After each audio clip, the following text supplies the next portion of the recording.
In the quiet village of St. Mary Mead, a priceless Etruscan vase vanishes from Cresthaven Museum, stolen in a daring heist under locked doors and watchful eyes.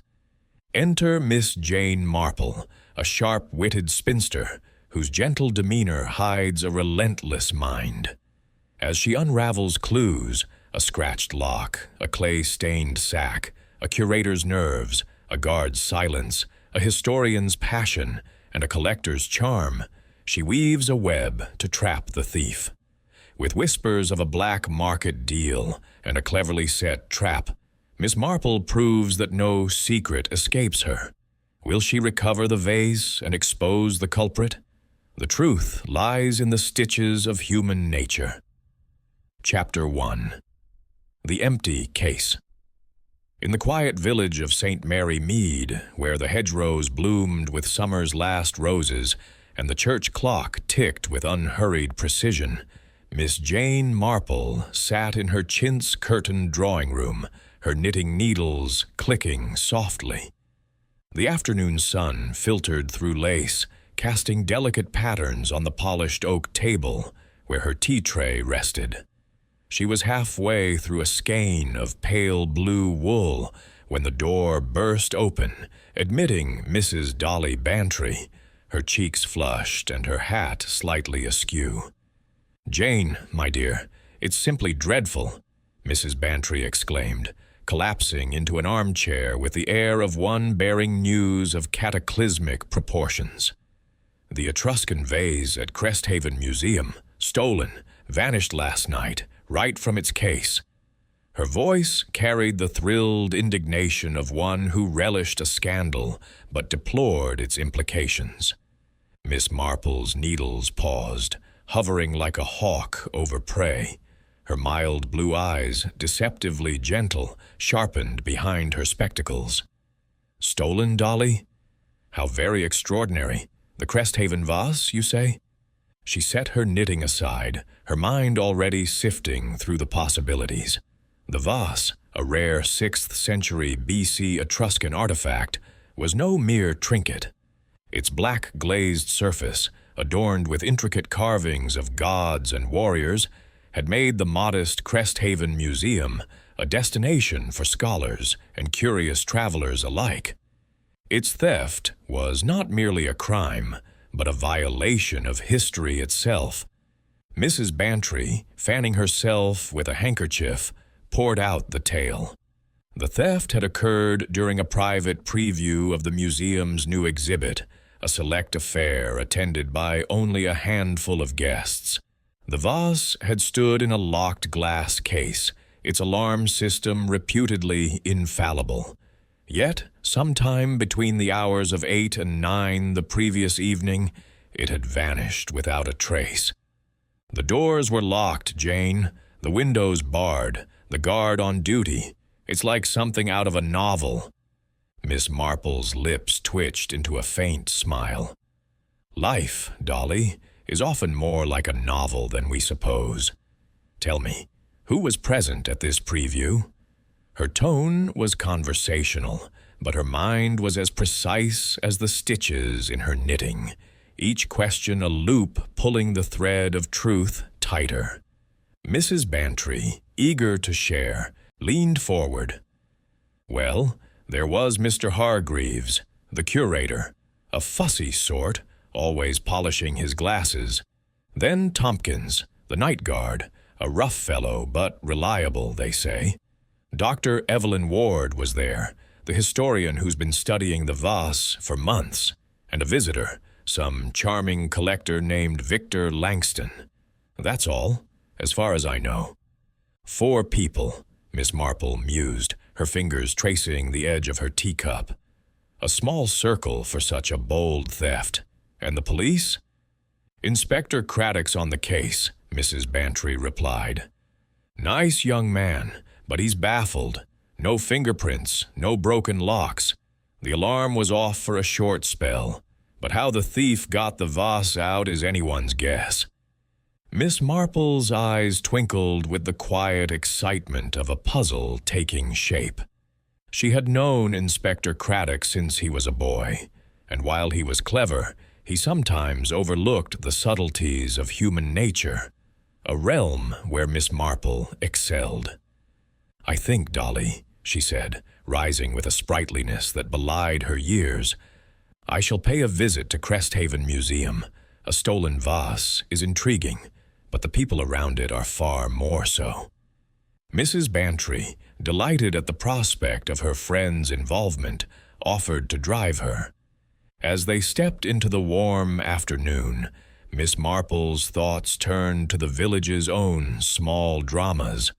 Old Mrs. Cleary's missing silver spoon, recovered from a magpie's nest, or young Tommy's pilfered apples, sold to a neighbor before they were missed.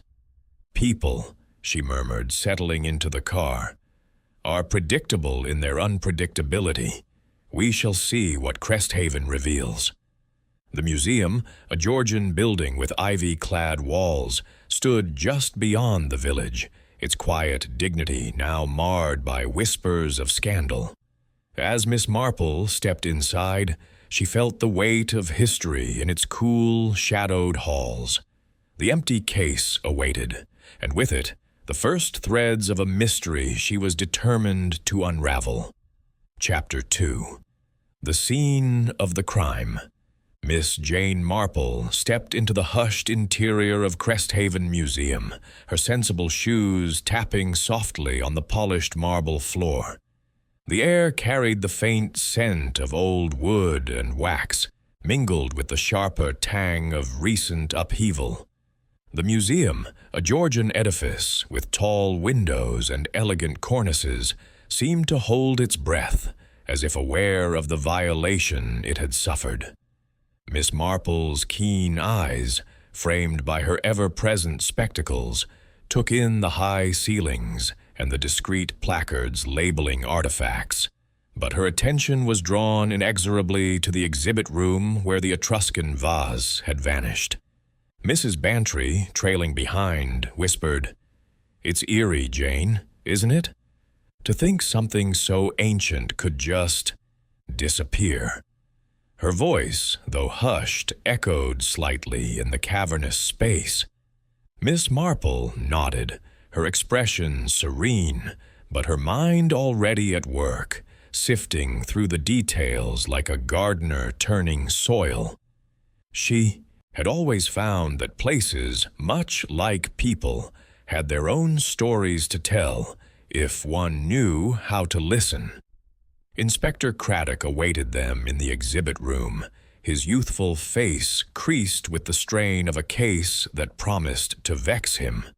He was a tall man, with a brisk manner softened by a respect for Miss Marple's unorthodox brilliance. "Miss Marple," he greeted, tipping his hat. "I'm glad you're here. This business has us stumped. No signs of a break-in, no clues, except the absence of the vase itself." Miss Marple smiled, her hands clasped neatly over her handbag. "A missing object is a clue in itself, Inspector. It tells us someone wanted it desperately enough to risk a great deal. Shall we see the scene?" The exhibit room was a rectangular space, its walls lined with glass cases displaying pottery shards, bronze figurines, and faded inscriptions. At its center stood the empty case, a stark reminder of the crime. The case was modern, its glass panels gleaming under the soft lighting, but the pedestal within was bare, save for a small placard describing the lost Etruscan vase, a black glazed amphora, 6 centuries old, its surface etched with scenes of a mythic hunt. Miss Marple approached it slowly, her eyes tracing the case's edges, noting the faint hum of the disabled alarm system, now rearmed but useless after the fact. "The alarm," she said, her voice gentle but precise. "Was it tampered with?" Craddock nodded, gesturing to a small control panel discreetly mounted on the wall. "It was turned off for precisely 10 minutes, from 8:50 to 9 p.m. last night. The system logs every activation and deactivation. Whoever did it knew the code, or had a way to bypass it. Miss Marple's lips pursed slightly, a gesture that might have been mistaken for disapproval, but was, in fact, the first stitch in her mental tapestry. 10 minutes, she murmured. A short window, but enough for someone clever.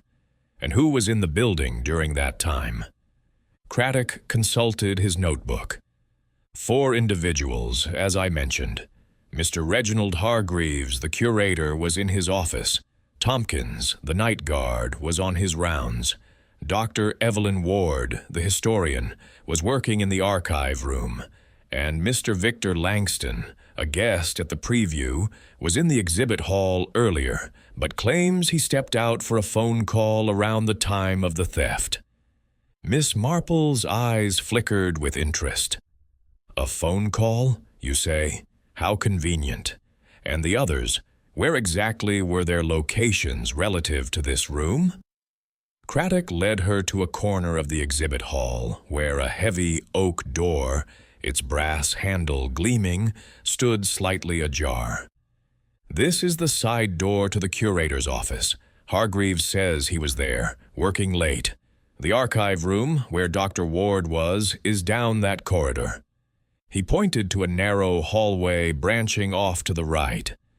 The front entrance, where Tompkins was stationed by 9 o'clock, is through the main hall. Langston claims he exited via the front to take his call. Miss Marple peered through the side door, noting the short passageway to Hargreaves's office, its walls lined with bookshelves and a single window overlooking a service alley. The door's lock was sturdy, but she observed a faint scratch near the keyhole, barely noticeable unless one looked closely. "This door," she asked, "is it often used?" "Rarely," Craddock replied. "Hargreaves says it's kept locked, accessible only by staff. The key is in his desk, but he insists it wasn't used last night." Miss Marple nodded, her mind conjuring an image of her neighbor in St. Mary Mead, old Mr. Grayson, who swore his garden gate was always locked, yet somehow the village boys slipped through to steal his apples. "Locks," she said softly, "are only as secure as the people who guard them." She stepped back, her gaze sweeping the room, taking in the positions of the other cases, the high windows, barred and too narrow for entry, and the polished floor, which bore no telltale scuffs or marks. Mrs. Bantry, hovering nearby, ventured, "Could it have been an outsider, Jane? Someone who slipped in unnoticed?" Miss Marple's smile was patient. "Possible, Dolly, but unlikely. An outsider would need knowledge of the alarm, the layout, and the timing of the preview. No, I suspect this is an inside affair, or at least someone with inside help." Her tone was mild, but her eyes were sharp, scanning the room for anything out of place. She noted a small ventilation grate near the floor, too small for a person, but perhaps significant. "Inspector, has this grate been examined?" Craddock looked surprised. "Not closely. It's too narrow for the vase to pass through." "Perhaps," Miss Marple said, "but small things can be important. In my village, a lost earring was found in a drain pipe, and it solved a theft." Craddock, accustomed to her cryptic parallels, promised to have it checked. As they moved toward the main hall, Miss Marple paused by a display of Etruscan jewelry, its delicate gold glinting under the lights. She thought of the vase's carvings, so vivid in the photographs she'd seen. Warriors with spears, a goddess with a flowing robe. "The vase," she asked Craddock, "was it heavy?" "About 20 pounds, he replied. "Not impossible to carry, but awkward. It's tall, nearly 3 feet, and fragile. Whoever took it had to move quickly and carefully." Miss Marple's mind turned to her nephew Raymond's wife, Joan, who once carried a heavy vase of flowers across a room without spilling a drop, all for the sake of appearances at a garden party. Determination, she mused, can make the impossible quite feasible. She glanced at the side door again, picturing the thief's movements. The 10-minute window suggested precision, a plan executed with confidence. But confidence, she knew, often betrayed carelessness. Craddock led her to the front entrance, where Tompkins had been stationed. The desk was a sturdy affair, cluttered with logbooks and a thermos of tea. A small window offered a view of the street, where Langston claimed to have taken his call. Miss Marple peered out, noting the distance to the exhibit room, far enough to make a quick return plausible, yet close enough to raise questions about Tompkins's vigilance. "The guard?" she asked. "Did he see Langston leave?" "He confirms Langston stepped out around 8:45, Craddock said. "But he didn't note the exact time Langston returned. Tompkins was logging visitors and checking the front door." Miss Marple's fingers tightened slightly on her handbag.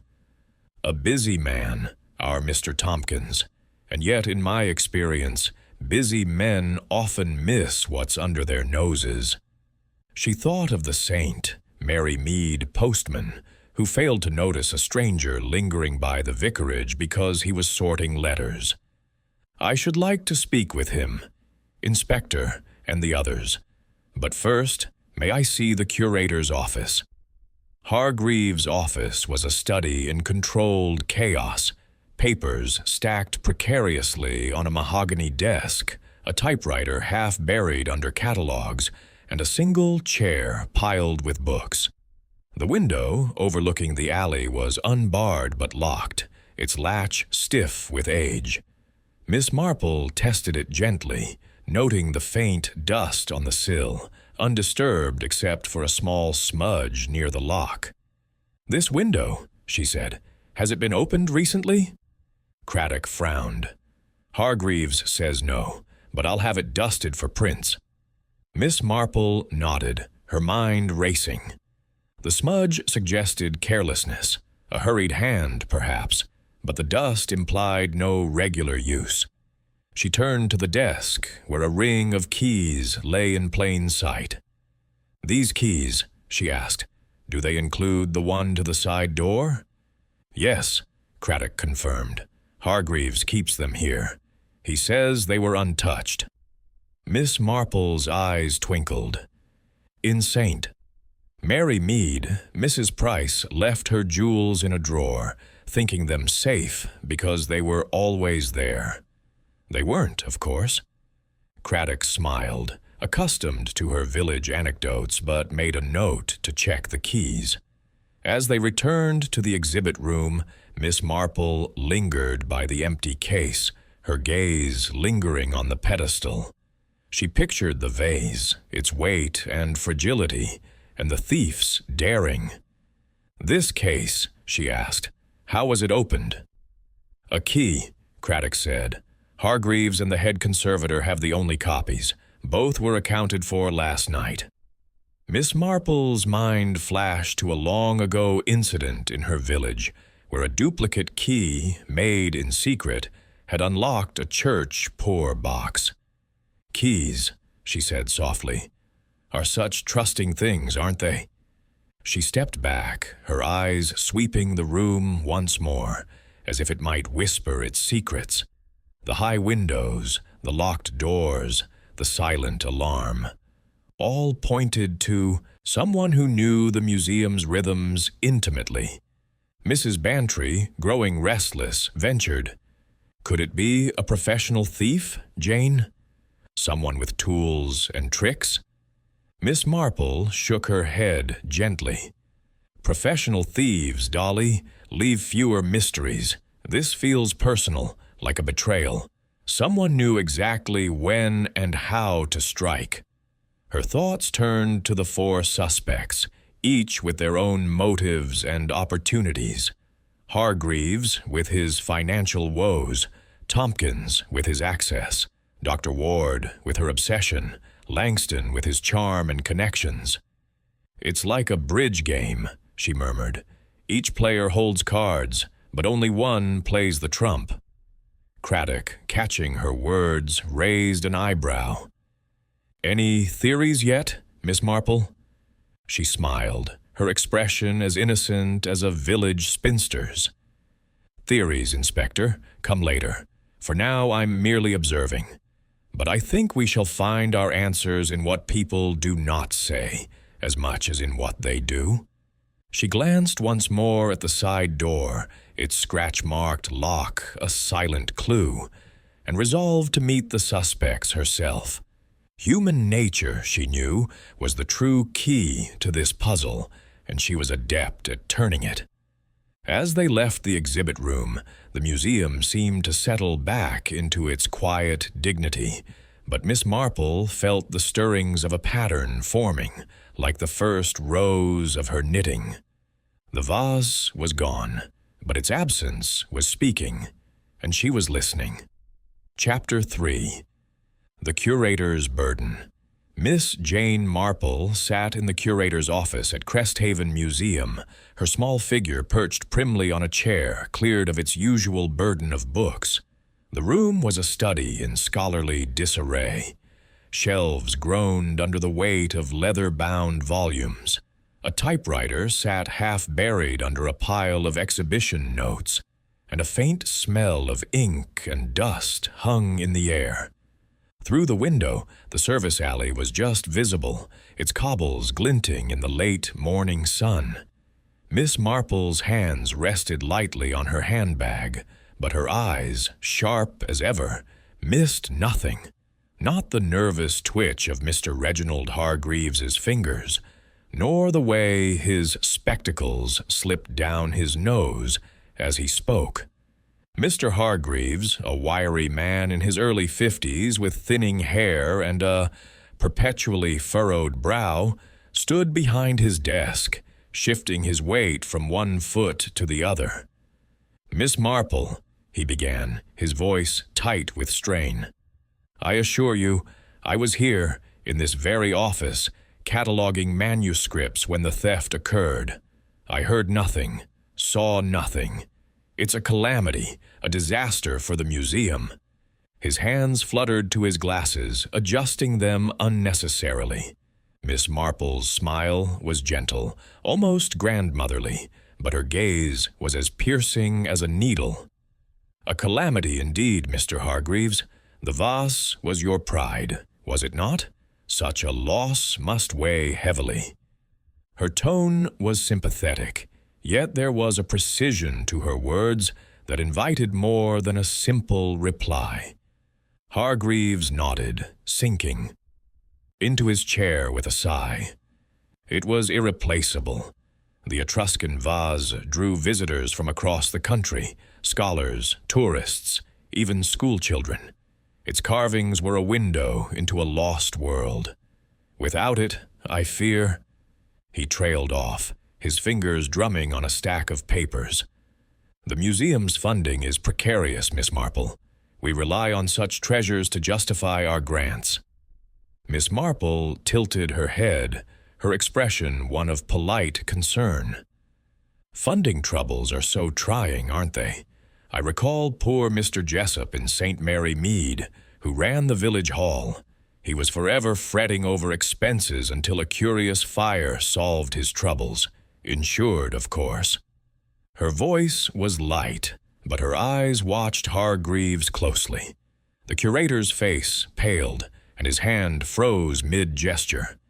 "Insurance?" he said quickly. "Well, yes, the vase was insured, but the payout could never replace its value. Besides, a theft brings such scrutiny. Reporters, questions, accusations. It's the last thing we need." He forced a laugh, but it was brittle, like glass about to crack.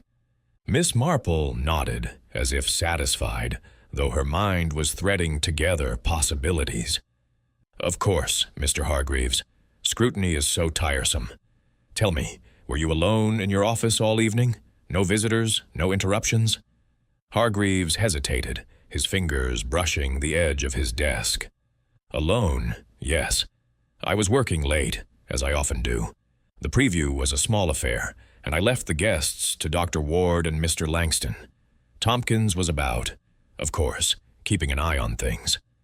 Miss Marple's gaze drifted to the side door, its heavy oak frame just visible through the clutter. "This door to the exhibit room," she said, her tone conversational. "It's kept locked, I understand. Yet it's so convenient, being so close. Do you ever use it during events?" "Rarely," Hargreaves replied, a touch too quickly. "It's a staff entrance, mainly for moving artifacts. I keep the key in my desk." He gestured vaguely toward a drawer, then seemed to regret it, his hand retreating to his lap. Miss Marple's eyes followed the gesture, noting the drawer's slight misalignment, as if it had been opened and closed in haste. "How practical," she murmured. "In my village, Mrs. Finch kept her pantry key in a teapot, thinking it safe. It wasn't, of course. Her nephew had a sweet tooth." She smiled, but her mind was on that drawer and the scratch she had seen on the side door's lock during her earlier visit. Hargreaves cleared his throat. "I don't see how the door matters, Miss Marple. The alarm was disabled, yes, but the case itself was locked, and only I and the conservator have keys to it. Surely the thief targeted the alarm system directly." "Perhaps," Miss Marple said, her tone as mild as ever. "But thieves, like mice, find the smallest cracks. Tell me, Mr. Hargreaves, what was your impression of Mr. Langston, the visitor? He seems a charming man, from what I hear." Hargreaves's expression tightened, a flicker of unease crossing his face. "Charming, yes, a collector, very knowledgeable. He was keen to see the vase, asked all sorts of questions about its provenance. I invited him to the preview myself. He's donated to museums before, you see. We hoped he might support Cresthaven." Miss Marple's needles, had they been in her hands, would have clicked faster. A generous man, then. And Dr. Ward? She must have been devastated by the theft, given her studies. "Oh, Evelyn," Dr. Ward was beside herself, Hargreaves said, his voice softening. "She spent months with that vase, deciphering its carvings. She was in the archive room that night, buried in her notes. She didn't even join the guests until later." Miss Marple nodded, her mind filing away the curator's familiarity with Dr. Ward. "And Tompkins, the guard? A reliable man, I presume?" "Tompkins is a good sort," Hargreaves said, though his tone lacked conviction. "Ex-army, keeps to himself. He's been with us for years, never a problem." Miss Marple's smile was unwavering, but she noted the curator's discomfort, the way his eyes darted to the window when he mentioned Tompkins. She rose, smoothing her skirt. "You've been most helpful, Mr. Hargreaves. I shan't take more of your time. Running a museum must be such a responsibility." Hargreaves stood, relief evident in his posture. "It is, Miss Marple. If there's anything else I can do—" "I may call again," she said, her tone as sweet as a vicarage tea party. One never knows when a small detail might prove illuminating. As she turned to leave, her eyes lingered on the desk drawer, then flicked to the window, where the alley lay quiet and unassuming. She thought of the smudge she had noticed on the sill during her earlier inspection, a smudge that spoke of a hand, perhaps in a hurry. Outside, Mrs. Bantry was waiting, her curiosity barely contained. "Well, Jane, is he the thief? He's such a nervous man, always fidgeting." Miss Marple's lips twitched into a smile. "Nervous men, Dolly, are not always guilty, just as calm ones are not always innocent. Mr. Hargreaves is worried, but whether it's about the vase or something else, I cannot yet say." She glanced back at the museum, its ivy-clad walls serene in the sunlight. He reminds me of Mr. Phipps, who insured his shop before it burned. Not that he set the fire, mind you, but he knew more than he told. Mrs. Bantry's eyes widened. "You think Hargreaves is hiding something?" "I think," Miss Marple said, her voice soft but firm, "that everyone hides something, Dolly. The trick is finding what and why." As they walked toward the car, her mind was already weaving the next thread, eager to meet Tompkins, Dr. Ward, and the charming Mr. Langston. The curator's burden, she suspected, was not just the loss of the vase, but the secrets he carried, secrets that might yet unravel the mystery of Cresthaven Museum. Chapter 4. The Guard's Watch. Miss Jane Marple stood in the shadowed hallway of Cresthaven Museum, just beyond the main entrance, where the air was cooler and the light dimmer, filtered through tall windows that overlooked the village street. The front desk, a sturdy oak affair cluttered with logbooks, a thermos, and a chipped mug, was where she found Tompkins, the night guard. He was a broad-shouldered man in his late 40s, with a weathered face and hands that bore the calluses of a life spent more in action than repose. His uniform, though neatly pressed, seemed to strain at the seams, as if it could scarcely contain his solid frame. He stood as Miss Marple approached, his expression wary but polite, like a man accustomed to authority, but not to scrutiny. "Good morning, Mr. Tompkins," Miss Marple said, her voice as gentle as a summer breeze, her eyes bright with that deceptive mildness that had disarmed many a soul in St. Mary Mead. "I hope I'm not interrupting your duties. I understand you were on watch the night the Etruscan vase was stolen." Tompkins nodded, his jaw tightening slightly. "Aye, miss, I was here. Terrible business, that theft. Never thought I'd see the day." His voice was gruff, with a faint northern burr, and his eyes flicked briefly to the exhibit room door, as if expecting the vase to reappear. Miss Marple settled onto a wooden chair beside the desk, her handbag resting primly on her lap. "It must be a great responsibility, guarding such treasures. I imagine you see everything that passes in these halls." Her tone was admiring, but her gaze was keen, noting the way Tompkins's fingers drummed lightly on the desk, a rhythm betraying unease. "I do my rounds," he said, leaning back against the wall. "Every hour, like clockwork. At 8:45 that night, I checked the exhibit room. The vase was there, safe in its case. By 9 a.m., I was back here, logging the last of the preview guests. Didn't hear a thing out of place." Miss Marple tilted her head, her expression one of polite curiosity. "How precise you are, Mr. Tompkins. It reminds me of Sergeant Wilson in my village, who patrolled the high street with such regularity you could set your watch by him. But even he, poor man, missed a boy slipping into the sweet shop one night. Boys and thieves can be so quick, can't they?" Tompkins's eyes narrowed slightly, but he gave a short nod. "Suppose so. But I'm no green lad, miss. I've been at this job 10 years. Ex-Army, too. Not much gets past me." "Of course," Miss Marple said, her smile unwavering. "And yet, the vase did vanish, in that brief window between 8:50 and 9, when the alarm was off. You saw nothing unusual? No one lingering where they shouldn't?"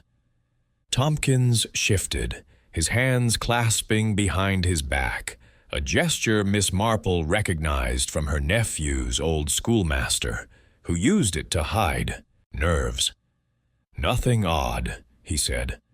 "The guests were in the exhibit room earlier, Mr. Langston, Dr. Ward, and a few others who left before 8:30. Mr. Hargreaves was in his office. I saw Langston head out the front door around 8:45. Said he needed to make a call. That's all." Miss Marple's fingers tightened slightly on her handbag.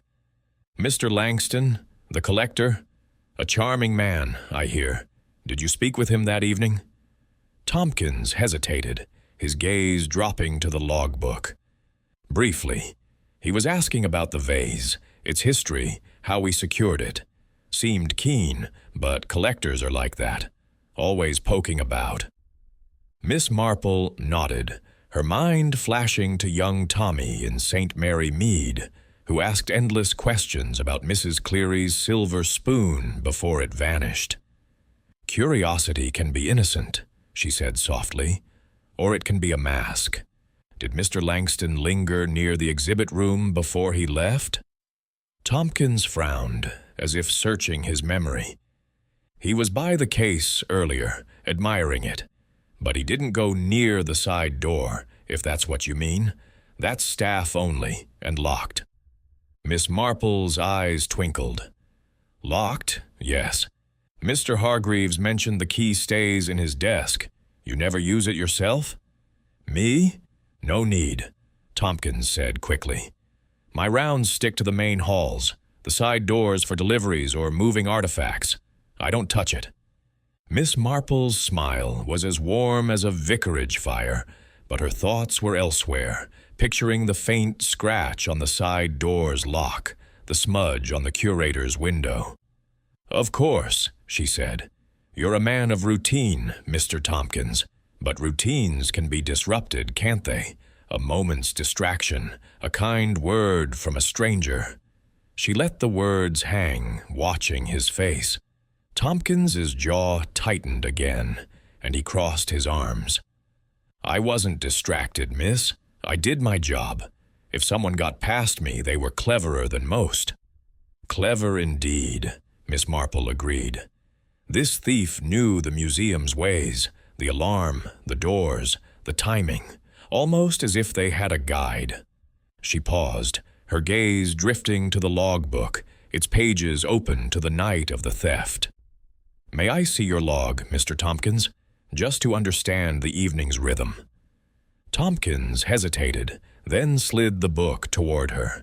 Miss Marple's eyes scanned the entries, written in a firm, blocky hand.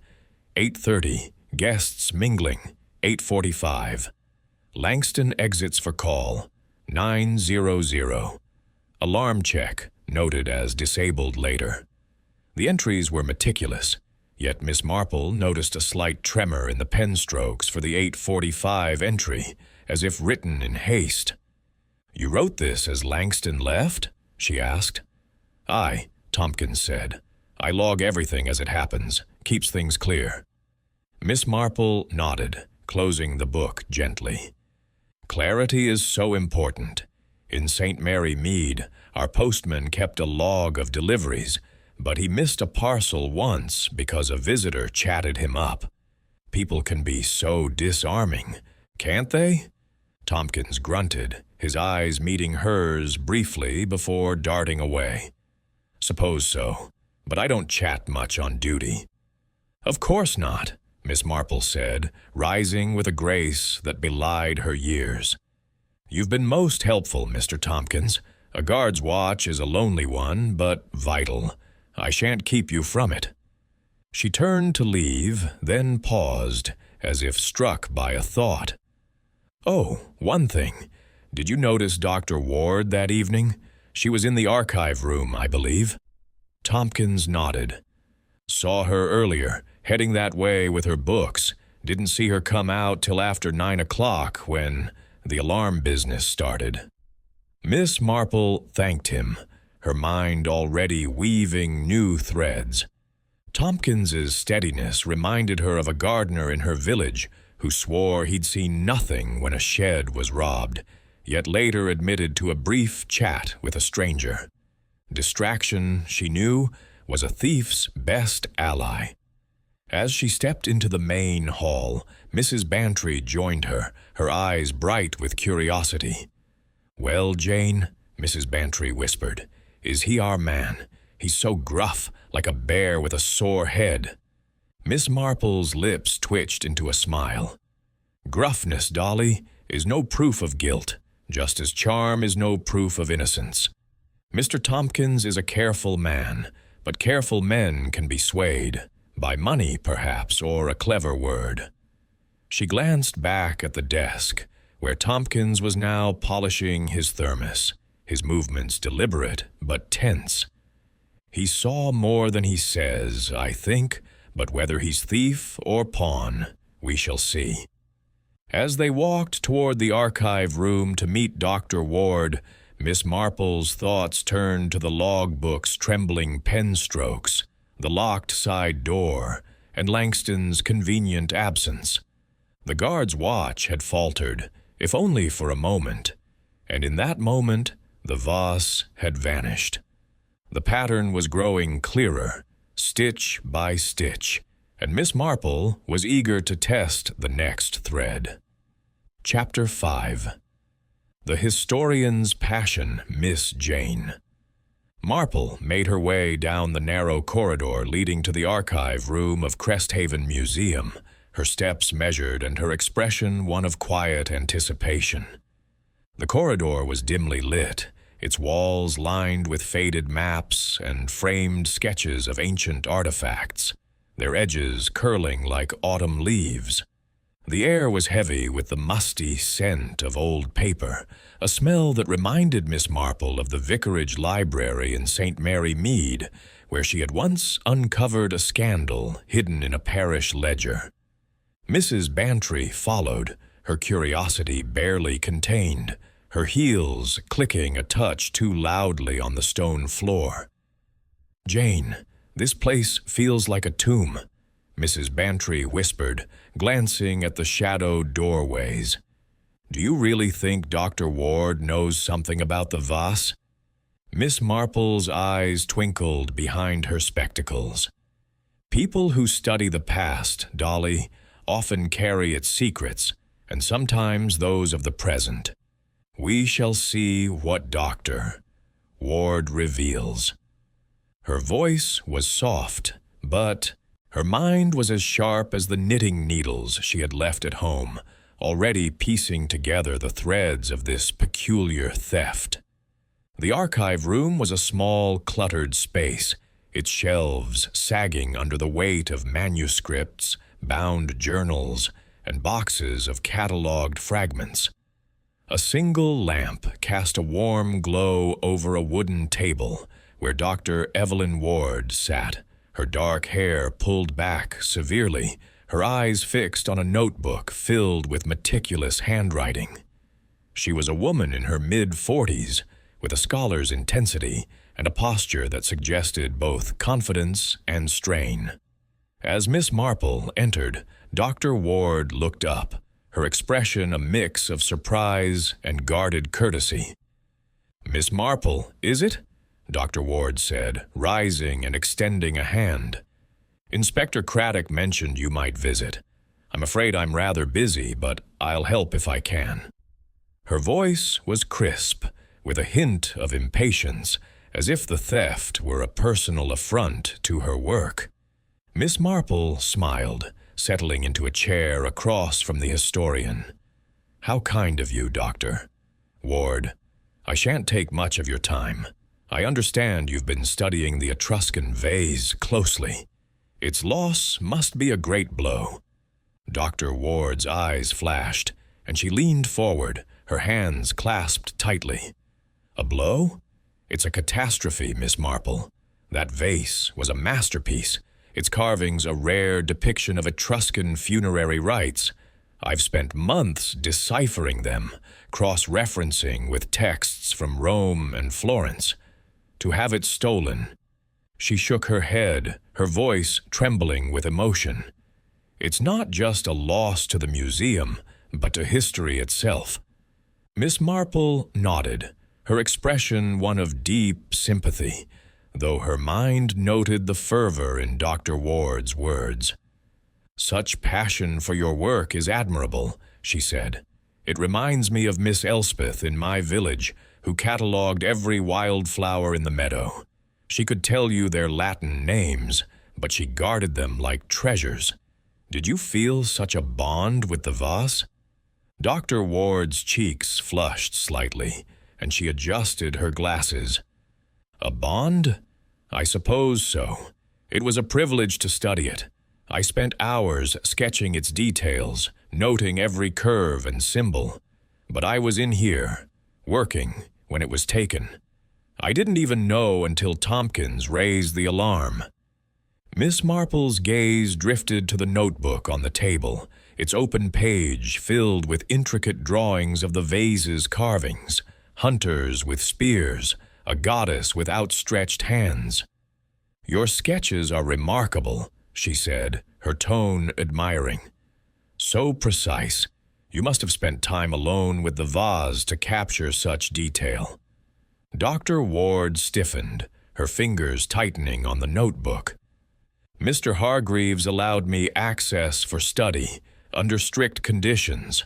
I wore gloves, of course, to protect it. But I assure you, I was nowhere near the exhibit room that night."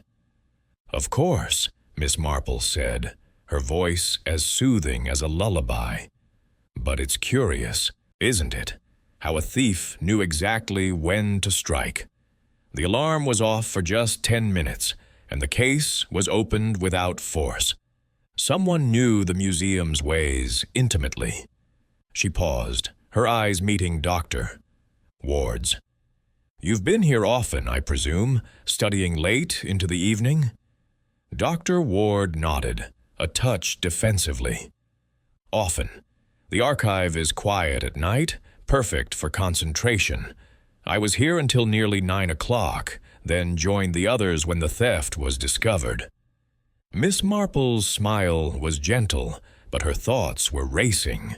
She recalled a schoolteacher in St. Mary Mead, Miss Harrow, who loved her rare books so fiercely she once hid one to keep it from a rival collector.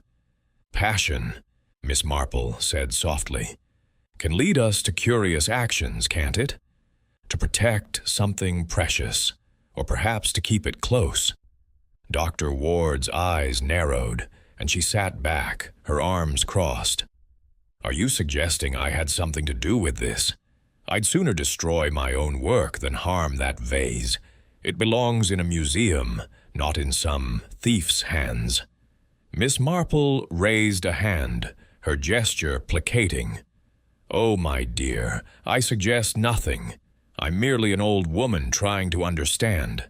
But you must admit, your sketches are so detailed they could guide a collector, or a thief, to value the vase's worth." She leaned forward slightly, her tone confiding. "Did you ever show them to Mr. Langston, the visitor? He seems so interested in such things." Dr. Ward's expression hardened. "Langston? He asked to see my notes once during the preview. I showed him a page or two, nothing sensitive. He's a collector, always sniffing about for rarities. I didn't trust him, if you must know. Too smooth by half." Miss Marple's lips twitched into a faint smile. "How perceptive you are. In my village, we had a young man, quite charming, who asked endless questions about Mrs. Price's jewelry. It was gone the next week." She paused, letting the implication linger. "Did Mr. Langston linger near the vase that evening?" "He was in the exhibit room early on," Dr. Ward said, her voice clipped. "Poking about, asking questions. I saw him talking to Tompkins before he left for his so-called phone call. After that, I was here, working." Miss Marple nodded, her mind filing away the historian's irritation, the mention of Langston's questions. She glanced at the archive room's door, which opened onto the corridor near the exhibit hall. "This room is so close to the scene," she said, almost to herself. "One could slip out and back without much notice, couldn't one?" Dr. Ward's face reddened. "If you're implying I left my work to steal the vase, you're mistaken. I was here, as I said. Ask Tompkins. He saw me when he passed by earlier." "I shall," Miss Marple said, rising with a grace that belied her years. "You've been most helpful, Doctor. Ward, your devotion to the vase is clear, and that's a comfort in such troubling times." She turned to leave, then paused as if struck by a thought. "Oh, one thing. Did you ever notice the side door near Mr. Hargreaves's office? It's so discreet, yet so near the exhibit room." Dr. Ward frowned, her fingers tapping the table. "The side door? I know it, but it's always locked. I've never seen it used during my time here." Miss Marple thanked her mind already turning to the scratch on that door's lock, the smudge on the curator's window. As she and Mrs. Bantry stepped into the corridor, Mrs. Bantry could contain herself no longer. "Jane, she's so prickly. Do you think she's hiding something? All that talk about the vase, like it was her own child?" Miss Marple's eyes twinkled. "Passion, Dolly, can blind as much as it reveals. Dr. Ward loves that vase, but love can lead to folly or complicity. She saw more than she says, I think, and her dislike of Mr. Langston is telling." She glanced back at the archive room, its door now closed. In St. Mary Mead, a girl once swore she'd never touched a stolen necklace, but her sketches of it gave her away. Sketches, you see, can be as dangerous as keys. As they walked toward the village, Miss Marple's thoughts wove a new pattern. Dr. Ward's fervor, her proximity to the exhibit room, her sketches shared with Langston. The historian's passion was a thread in the tapestry, but whether it led to guilt or merely distraction, Miss Marple was determined to discover. Chapter 6. The Visitor's Charm. Miss Jane. Marple sat at a small lace-covered table in the private parlor of the Blue Boar Inn, a quaint establishment on the edge of St. Mary Mead, its low ceilings and oak beams exuding a cozy charm that belied the village's recent stir of scandal. The inn's windows overlooked a garden where late summer roses nodded in the breeze, and the faint clink of teacups mingled with the hum of village gossip from the public room beyond. Miss Marple, her hands folded neatly over her handbag, awaited the arrival of Mr. Victor Langston, the final suspect in the theft of the Etruscan vase from Cresthaven Museum. Mrs. Bantry, seated opposite, fidgeted with her gloves, her eyes bright with anticipation. "Jane, he's such a dashing man, this Langston," Mrs. Bantry whispered, leaning forward. "I saw him at the vicarage tea last week, charming everyone, especially the ladies. Do you think he's our thief?" Miss Marple's lips curved into a faint smile, her eyes as sharp as ever behind her spectacles. "Charm, Dolly, is a most dangerous quality. It's like the icing on a cake. Delightful, but it can hide a bitter taste. We shall see what Mr. Langston's charm conceals." Her tone was mild, but her mind was alert, weaving the threads of the curator's nerves, the guard's unease, and the historian's fervor into a pattern that grew clearer with each encounter. The parlor door opened, and Victor Langston entered, his presence as polished as the silver teapot on the table. He was a man in his mid-30s, tall and lean, with dark hair swept back and a smile that seemed to invite confidence. His tailored suit spoke of wealth, and his manner was effortlessly courteous as he bowed slightly to the two ladies. "Miss Marple, Mrs. Bantry," he said, his voice smooth as velvet. "What a pleasure to meet you. I understand you're assisting with this unfortunate business at the museum." Miss Marple inclined her head, her expression one of gentle curiosity. "How kind of you to spare the time, Mr. Langston. The loss of the Etruscan vase is such a puzzle, and I'm told you were among the last to see it. Do sit down and tell me about that evening." Langston took a seat, crossing one leg over the other with an ease that suggested he was accustomed to being the center of attention. "A dreadful affair," he said, his tone appropriately somber. "I was at the preview as Mr. Hargreaves's guest, purely out of interest in antiquities, you understand. The vase was exquisite, a true Etruscan gem. I was admiring it, of course, but steal it? Preposterous." He laughed, a light, disarming sound, but Miss Marple noted the way his eyes flicked to hers, gauging her reaction. "Admiring it, naturally," Miss Marple said, pouring tea with a steady hand. "It must have been a privilege to see such a treasure up close. I'm reminded of young Mr. Carter in my village, who was so taken with a neighbor's porcelain figurine that he lingered by it daily. It vanished, of course, sold to a dealer in London."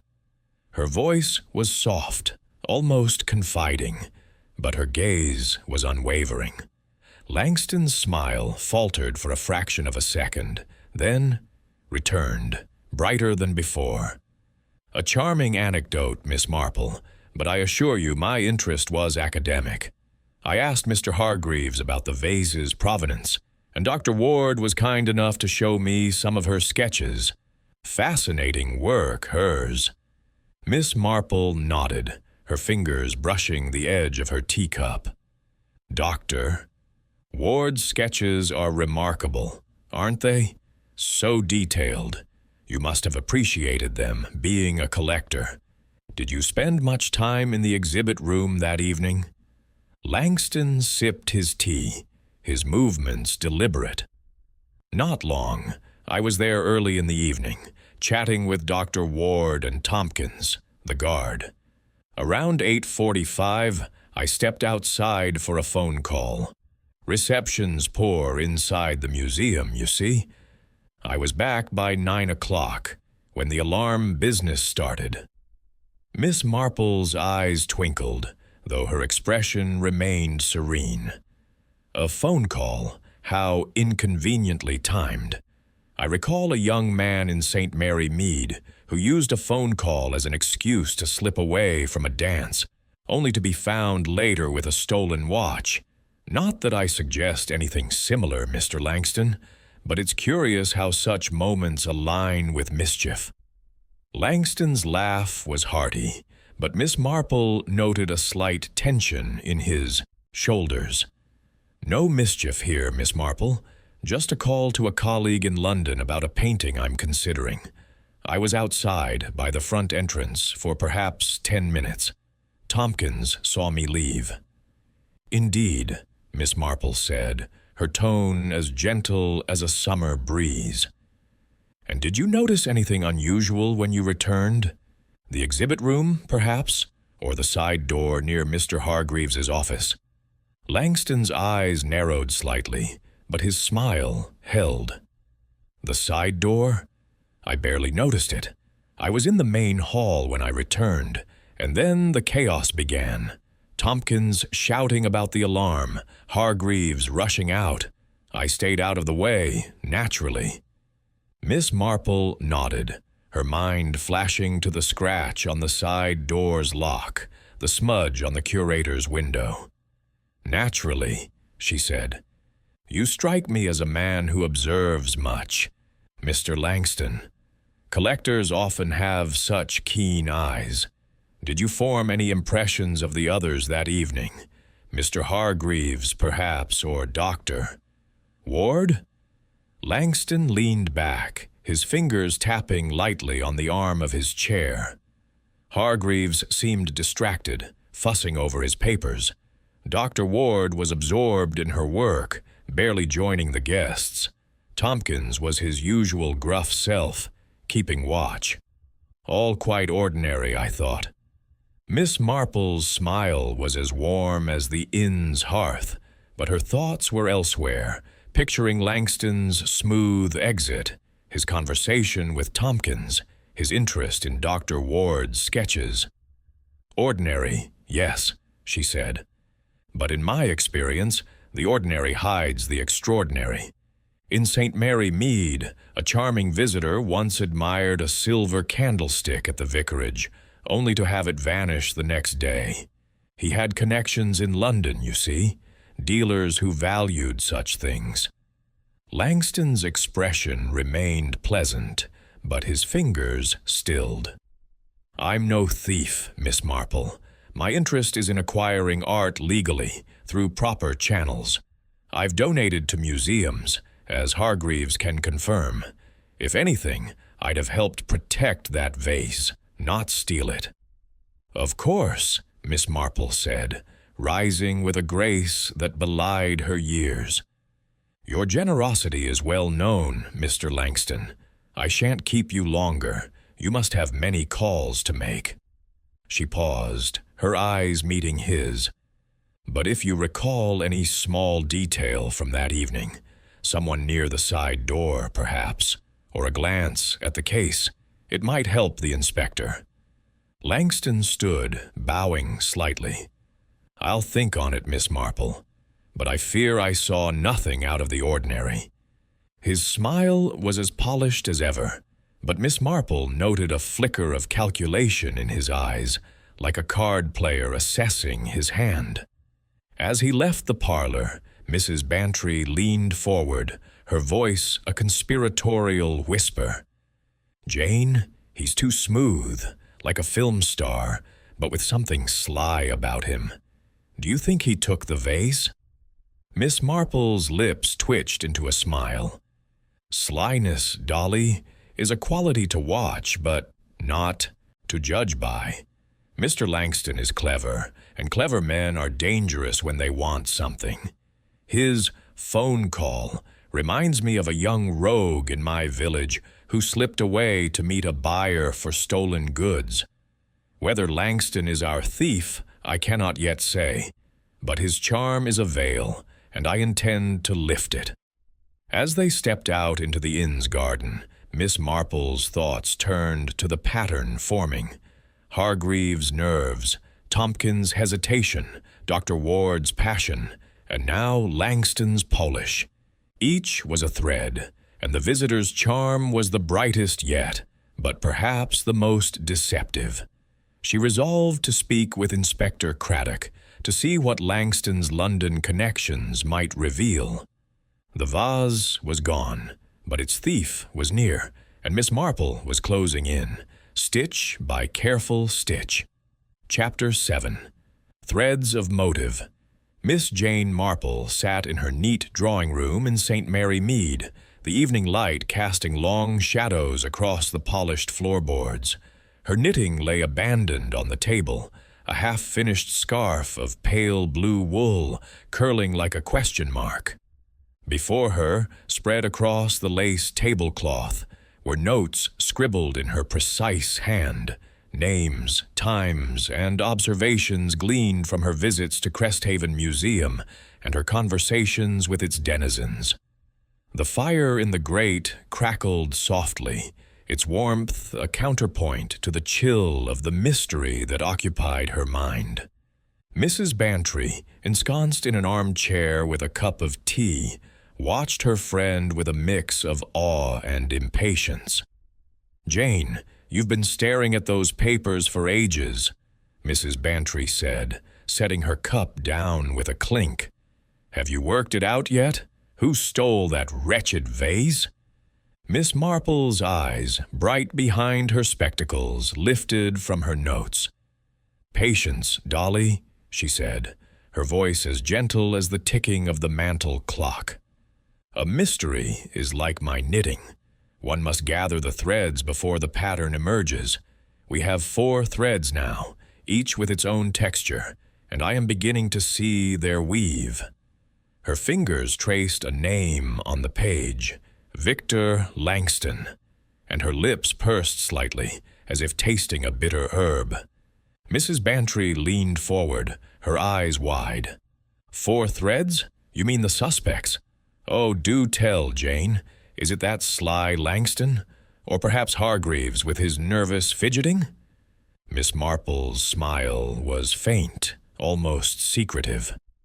Let us consider them, Dolly, as we would guests at a village tea. Each has a motive, a place in the pattern, and it's the motives that interest me most. She tapped her notes, her mind sifting through the details like a seamstress sorting silks. Mr. Hargreaves, the curator, is a man under pressure. The museum's funds are dwindling, and the vase was its crown jewel. A theft, insured as it was, might bring a windfall to save his institution, or his reputation. Mrs. Bantry gasped. You think he'd steal his own vase? But he was so distraught? Distraught, yes, Miss Marple said. But distress can be a mask. I recall old Mr. Phipps in our village, who wept over his burned shop, yet the insurance money bought him a fine new house. Hargreaves's office is close to that side door, Dolly, and the key to it lies in his desk, a convenient position for a desperate man. Mrs. Bantry's brow furrowed. But what about Tompkins, the guard? He was there, watching the place. Could he have done it? Miss Marple's fingers moved to another name on her notes. Tompkins is a steady man, ex-army, with a soldier's discipline.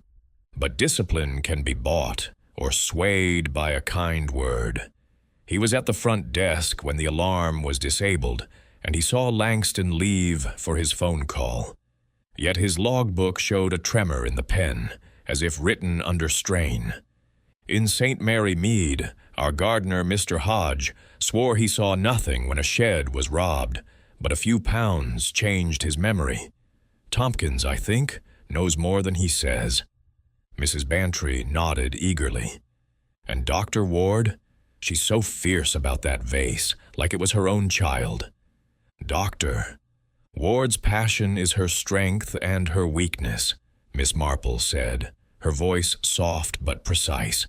She loves the vase, studies it, sketches it with a lover's care. Her archive room is near the exhibit hall, a short walk to the scene. But passion can blind, Dolly. I knew a schoolteacher, Miss Harrow, who hid a rare book to keep it from a rival. Dr. Ward's sketches, shown to Langston, might have served a purpose beyond scholarship, perhaps unwittingly. Her eyes narrowed, picturing the historian's defensive flush, her quick denial of involvement. And Langston?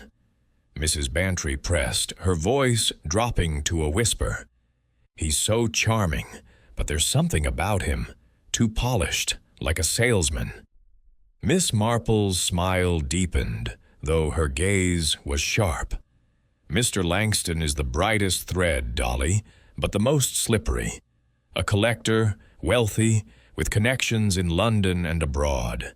His phone call at the precise moment of the theft is too convenient, like young Tommy's excuses when he stole apples to sell. Langston's interest in Dr. Ward's sketches, his questions to Tompkins, his ease in the museum, all suggest a man who plans carefully. And collectors, you know, can be greedy for what they cannot buy. Mrs. Bantry clapped her hands. He's the one, isn't he? Oh, Jane, you've got him. Miss Marple raised a hand, her expression cautionary. Not yet, Dolly. Motives are not proof, and Langston is clever enough to cover his tracks. But I recall a conversation you mentioned about his travels to Italy. That country, I believe, is a hub for those who trade in antiquities, not always legally. She paused, her mind turning to a snippet of gossip from the village postmistress, who had overheard Langston speaking of Rome and rare artifacts. Mrs. Bantry's eyes widened. Italy? Do you think he's selling the vase there? Perhaps, Miss Marple said, her fingers tapping her notes.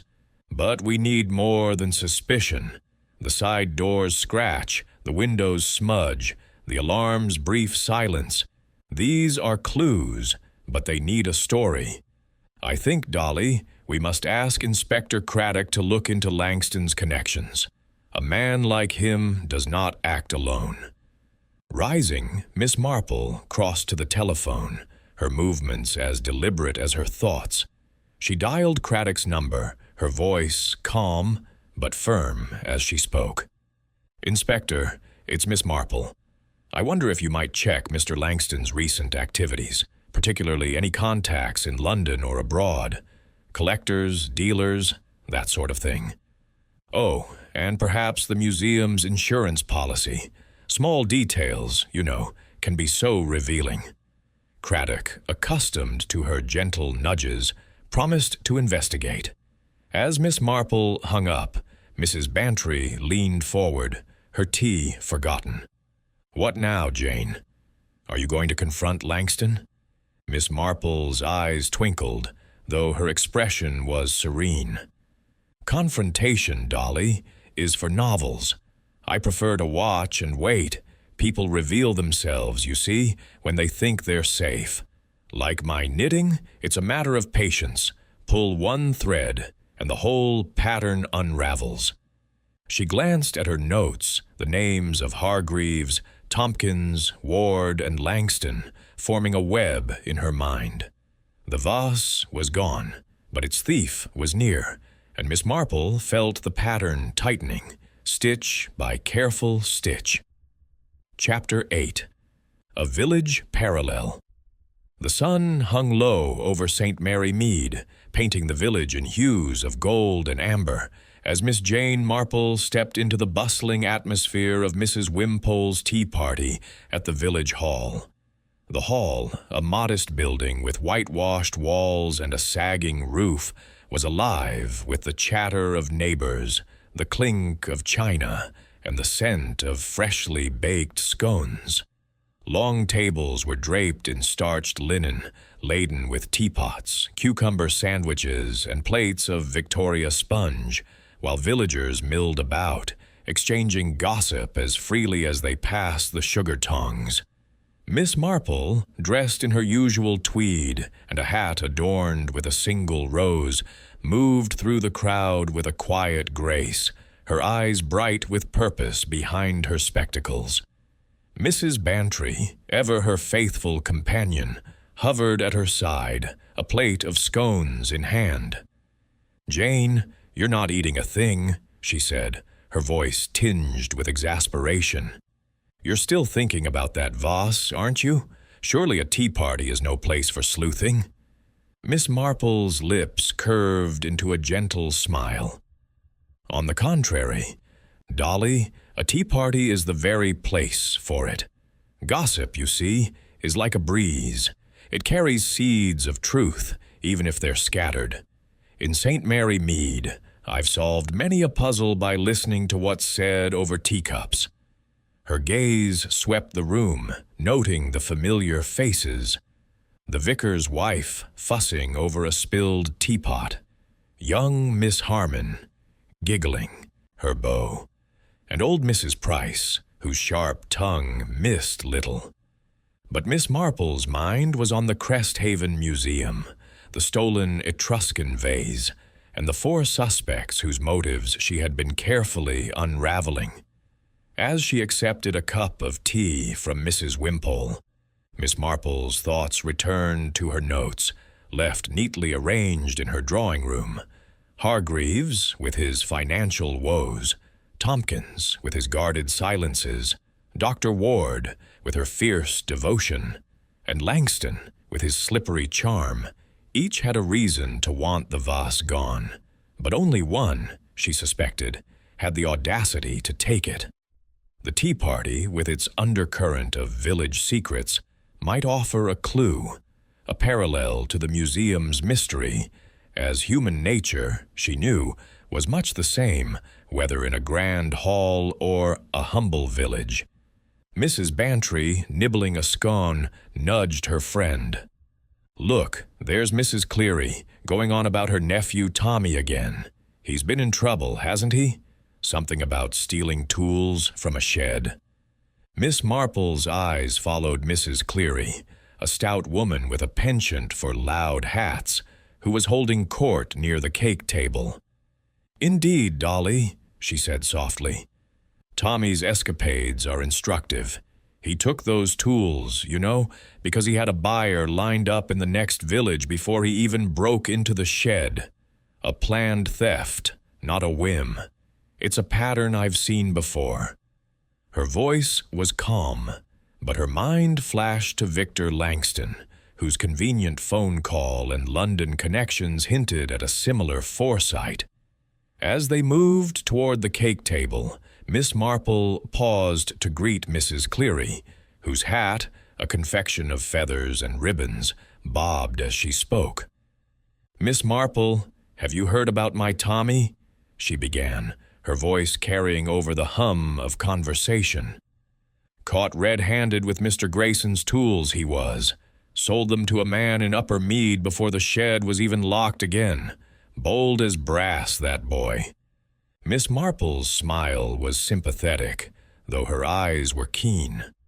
"How unfortunate, Mrs. Cleary, but so interesting. Tommy had a buyer ready, you say? It reminds me of a case I'm looking into, where something valuable vanished with great planning.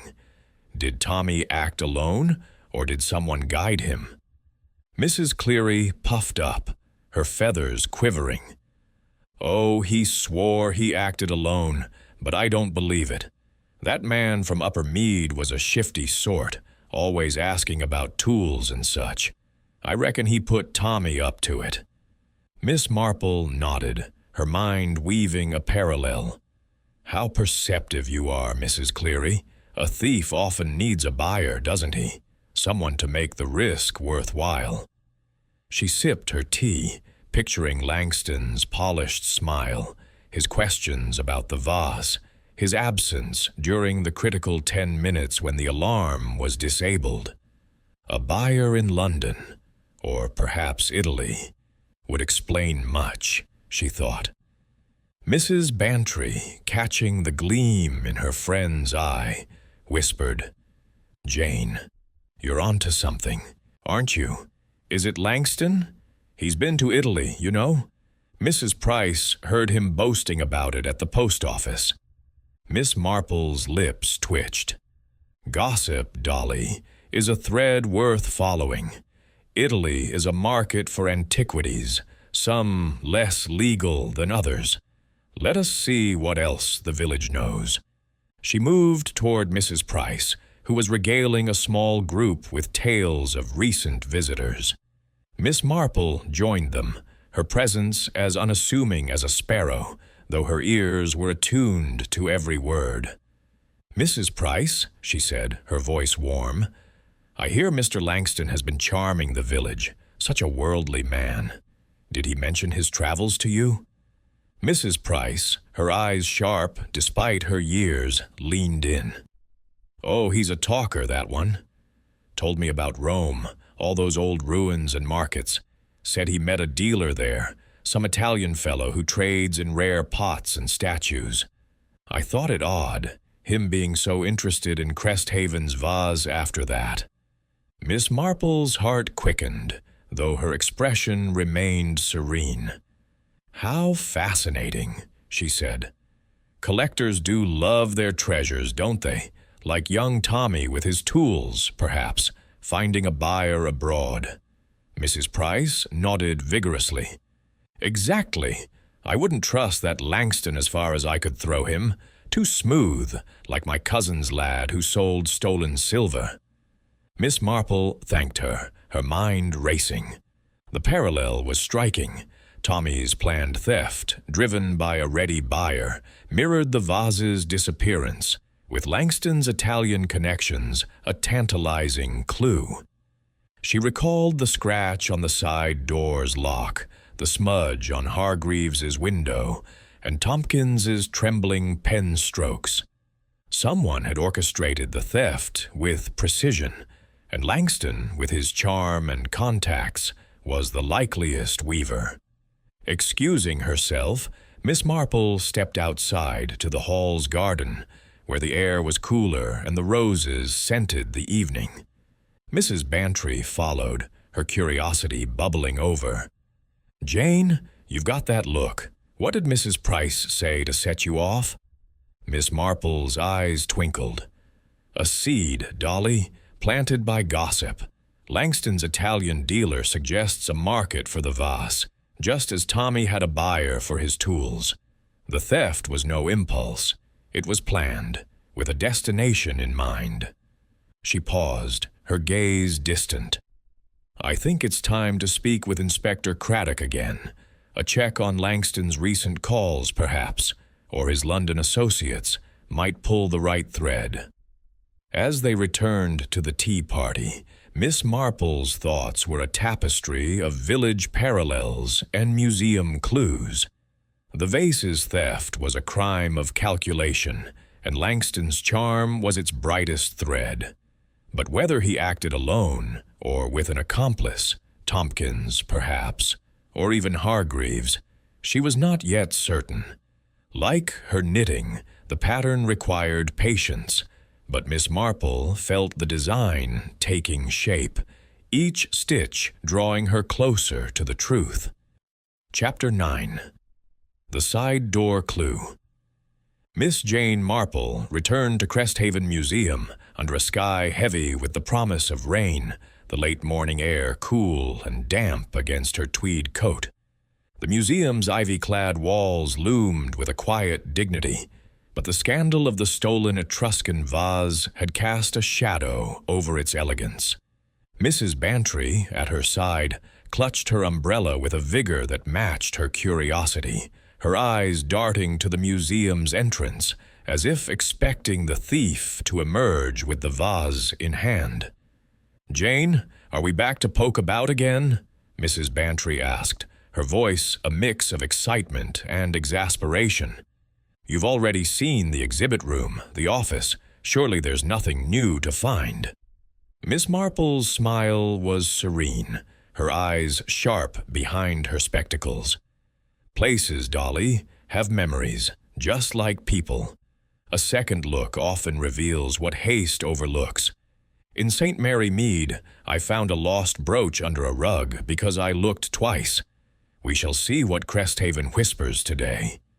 Her tone was light, but her mind was focused, weaving the threads of Hargreaves's anxiety, Tompkins's reticence, Dr. Ward's fervor, and Langston's polished charm into a pattern that grew ever clearer. Inspector Craddock met them in the main hall, his youthful face etched with the strain of a case that refused to yield. "Miss Marple, you're back," he said, tipping his hat. "I've checked Langston's contacts, as you suggested. He dined with a known antiquities dealer in London 2 days before the theft. A shady character, but no hard evidence yet. We're still digging." Miss Marple nodded, her expression one of quiet approval. "How thorough you are, Inspector. A dealer, you say? That's a thread worth pulling. But today I'd like to revisit the exhibit room, particularly that side door to Mr. Hargreaves's office. It's been on my mind." Craddock led the way, his boots echoing on the marble floor. The exhibit room was as it had been, the empty glass case a silent accusation, its pedestal bare save for the placard describing the lost vase. Miss Marple's gaze settled on the oak side door, its brass handle gleaming faintly in the dim light. She approached it slowly, her fingers brushing the frame as she studied the lock. The faint scratch she had noticed before was still there, a delicate mark that spoke of tampering rather than force. "This door," she said, her voice soft but precise, "is so discreet, yet so pivotal. Locked, you said, Inspector, and only Mr. Hargreaves and the conservator have keys. But locks, you know, can be persuaded." She bent closer, her eyes narrowing at the scratch, which ran vertically along the keyhole's edge, as if a tool had slipped in practiced hands. Craddock frowned, crouching beside her. "It's barely a mark, Miss Marple. You think someone picked the lock?" "Perhaps," she replied, straightening with a grace that belied her years. "In my village, young Tommy picked the lock on Mr. Grayson's shed with a hairpin he'd practiced with for weeks. This scratch suggests skill, not strength. She paused, her gaze drifting to the corridor beyond, which led to the service alley outside. Where does this door lead exactly? Craddock opened it, revealing a short passageway to an exterior door, its frame weathered but sturdy. The service alley, he said, used for deliveries mostly. It's unwatched during events like the preview, and there's no camera there. Miss Marple stepped into the passageway, noting the dust on the floor, disturbed by faint scuff marks that suggested recent passage. An alley, she mused, is a thief's friend, isn't it? Quiet, hidden, and so close to Mr. Hargreaves's office. She recalled the smudge on his windowsill, a detail that had lingered in her mind like an unfinished stitch in her knitting. Mrs. Bantry, hovering at the threshold, shivered. "It's so gloomy out there, Jane. Do you think the thief slipped the vase through this door?" Miss Marple's eyes twinkled. "It's possible, Dolly. The vase is heavy, but not immovable, and 10 minutes is time enough for a careful hand. But where would one hide such a treasure?" She turned to Craddock. "Inspector, has the alley been searched thoroughly?" Craddock nodded. "We looked the night of the theft, but it was dark, and we found nothing, just bins and crates." Miss Marple's lips pursed slightly. "Darkness hides much, Inspector. In St. Mary Mead, a stolen bicycle was found behind a hedge because we searched by daylight. Might we take a look now?" Craddock, accustomed to her gentle prodding, led them to the alley, a narrow strip of cobbles flanked by high walls and a cluster of bins. The air was damp, carrying the faint tang of refuse and wet stone. Miss Marple moved slowly, her eyes scanning the ground, the walls, the bins.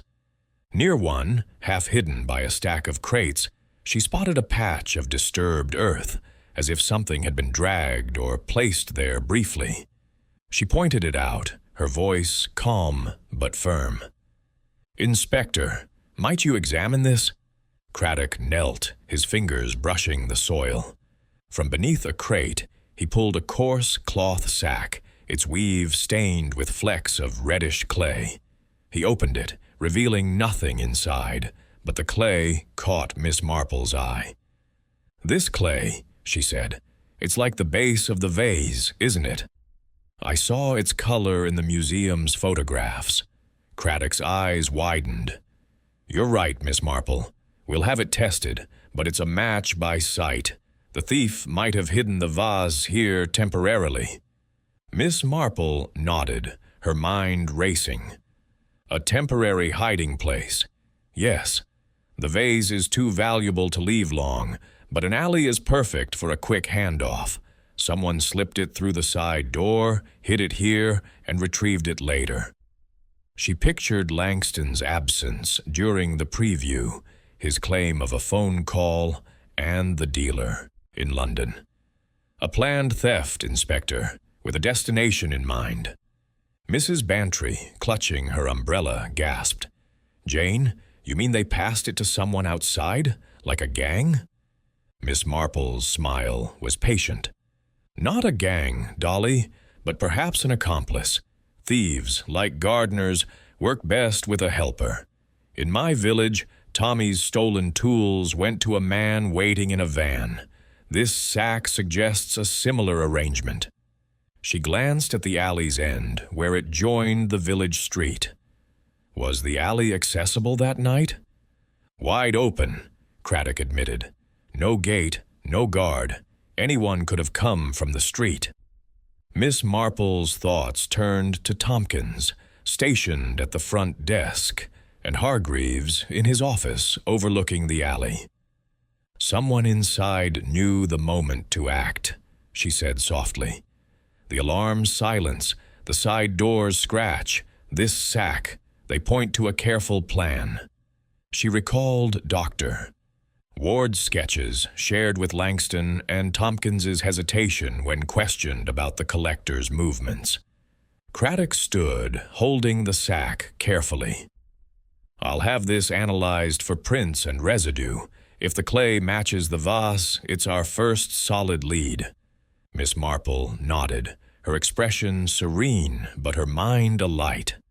"A lead, yes, but also a warning. The thief is clever but not flawless. A scratch, a smudge, a sack. These are careless threads, Inspector." She thought of Langston's charm, his Italian connections, and the tremor in Tompkins' logbook. "I wonder," she added, "if you might check Mr. Langston's movements after the preview. Did he leave the village at once, or linger?" Craddock made a note, his respect for her growing. "I'll look into it. Anything else, Miss Marple?" "Only a thought," she said, her voice as gentle as a breeze.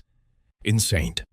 Mary Mead, a thief lingered too long by a stolen bicycle, and a neighbor saw him. Small villages notice much, Inspector. Perhaps someone saw a car, or a stranger, near this alley that night." As they returned to the museum, Mrs. Bantry whispered, "Jane, you're closing in, aren't you? It's Langston, I bet. Him and his fancy dealer." Miss Marple's eyes twinkled. "Suspicion, Dolly, is not proof, but the side door clue is a stitch in the pattern. Langston is a bright thread, but whether he pulled it alone, we shall see." Her thoughts wove together the alley's sack, the curator's window, and the guard's watch, each a piece of a tapestry that was nearly complete. The vase was hidden, but its thief was not, and Miss Marple was ready to pull the next thread. Chapter 10. The Historian's Slip, Miss Jane. Marple sat in her cozy drawing room in St. Mary Mead, the late afternoon light filtering through lace curtains and casting delicate patterns on the polished oak table. A tray of tea and biscuits sat untouched, her knitting needles idle beside her neatly arranged notes. The fire in the grate popped, softly, a counterpoint to the quiet intensity of her thoughts. Mrs. Bantry, perched on the edge of an armchair, was brimming with questions, her eyes fixed on her friend's serene yet focused demeanor. "Jane, you've been so quiet since we left the museum," Mrs. Bantry said, her voice tinged with impatience. "That sack in the alley. It's a clue, isn't it? And now you've asked to see Dr. Ward again. Do you think she's the thief, after all?" Miss Marple's lips curved into a gentle smile, her eyes bright behind her spectacles. "The sack, Dolly, is a thread, and threads lead to patterns. Dr. Ward is a passionate woman, and passion, like love, can make one careless. I wish to see what her passion reveals today." Her tone was calm, but her mind was a loom, weaving the clues of the scratched lock, the smudged window, the clay-stained sack, and the suspect's shifting stories into a tapestry that was nearly complete. She had invited Dr. Evelyn Ward for tea, a setting less formal than the museum's archive room, where the historian might let her guard down. The doorbell chimed, and Miss Marple rose to greet her guest. Dr. Ward entered, her dark hair pulled back as severely as before, her expression a mix of curiosity and wariness. She wore a plain wool dress, practical but well cut, and her hands clutched a small notebook, its edges worn from frequent handling. "Miss Marple, Mrs. Bantry," Dr. Ward said, her voice crisp but polite. "I was surprised by your invitation. I've told you all I know about the vase's theft." She took a seat, her posture rigid, as if bracing for an inquisition. Miss Marple poured tea, her movements deliberate and soothing. "How kind of you to come, Doctor Ward. I find a cup of tea often clarifies things, don't you? Your work on the Etruscan vase is so fascinating, and I thought we might chat about it, off the record, as it were. Her smile was warm, but her eyes were keen, noting the slight tremor in Dr. Ward's fingers as she accepted the cup. Dr. Ward sipped her tea, her gaze flickering to the notebook in her lap. My work is all I have left now, with the vase gone. I was studying its carvings, rituals, myths, a glimpse into a lost world. It's a tragedy it's been taken. Miss Marple nodded, her expression one of deep sympathy. A tragedy, indeed. Your sketches of those carvings are remarkable, my dear. So detailed, almost as if you held the vase in your hands. You must have spent many private moments with it. Her tone was gentle, but her words carried a subtle probe, like a needle testing fabric. Dr. Ward's cheeks flushed, and she set her cup down with a faint clink. Private moments? Well, yes, Mr. Hargreaves allowed me access for study, as I told you, always with gloves, under supervision. I took no liberties, Miss Marple. Her voice was sharp, defensive, and Miss Marple noted the quick glance toward her notebook, as if it held secrets she feared to reveal. Of course, Miss Marple said, her voice as soothing as a lullaby. But it's curious, isn't it, how such access might tempt someone less scrupulous. In St. Mary Mead, a vicar's wife once handled a silver chalice for cleaning, and her detailed sketches of it ended up in the hands of a thief. Not that she meant harm, mind you. She was simply proud of her work. She paused, watching Dr. Ward's reaction. The historian's eyes narrowed, and her fingers tightened on the notebook. "Are you accusing me of something, Miss Marple?" I showed my sketches to Mr. Langston. Yes, because he asked, but they were academic, nothing more. I'd never help a thief. Miss Marple raised a hand, her gesture placating. Accuse? Oh, my dear, I'm merely an old woman pondering possibilities. Your sketches are so precise, they could guide a collector, or someone less honest, to value the vase's worth. Did Mr. Langston seem particularly interested in them? Dr. Ward hesitated, her lips pressing into a thin line. He was curious, yes. Asked about the carvings, the clay, even the vase's weight. I thought he was just another collector, but he lingered over my notes longer than necessary. I didn't like his manner, too eager, like a fox eyeing a henhouse. Miss Marple's eyes twinkled, though her expression remained serene. How observant you are. In my village, a young man once studied Mrs. Price's jewelry with such interest, and it vanished soon after. Not that I suggest Mr. Langston is guilty, but his curiosity is telling. She leaned forward slightly, her tone confiding. Tell me, Dr. Ward, when you handled the vase, was it ever moved from its case? Perhaps to the curator's office near that side door? Dr. Ward's face paled, and her hand slipped, nearly knocking over her teacup. Moved? No, never. It stayed in the exhibit room, always locked in its case. Mr. Hargreaves was strict about that. The side door was never used during my sessions. Her voice was firm, but the tremor in her hand betrayed her, and Miss Marple noted it, recalling the scratch on that door's lock. Forgive my curiosity, Miss Marple said, her voice as gentle as a breeze. But that door is so close to the exhibit room, and Mr. Hargreaves's office overlooks the alley where we found a sack with clay like the vases. It's easy to imagine someone slipping it through, isn't it? She watched Dr. Ward closely, her eyes missing nothing. Dr. Ward's fingers clutched her notebook, and she sat back, her posture defensive. I know nothing about any sack or alley. I was in the archive room, working, until the alarm was raised. Tompkins can confirm he saw me there earlier. Miss Marple nodded, her mind flashing to the guard's hesitant manner, his trembling logbook entry. "Of course, my dear. And Mr. Hargreaves, he allowed you such access. Was he always present during your study sessions?" Dr. Ward's flush deepened. "Not always. He trusted me. You see, I'm a scholar, not a thief. But I wore gloves, and the vase was always returned to its case before I left." Her voice wavered, and she looked away, her eyes landing on the fire in the grate. Miss Marple's smile was kind, but her thoughts were sharp. Trust is a precious thing, isn't it? In St. Mary Mead, a schoolteacher trusted a pupil to lock the library, only to find books missing. Trust can be misplaced, even with the best intentions.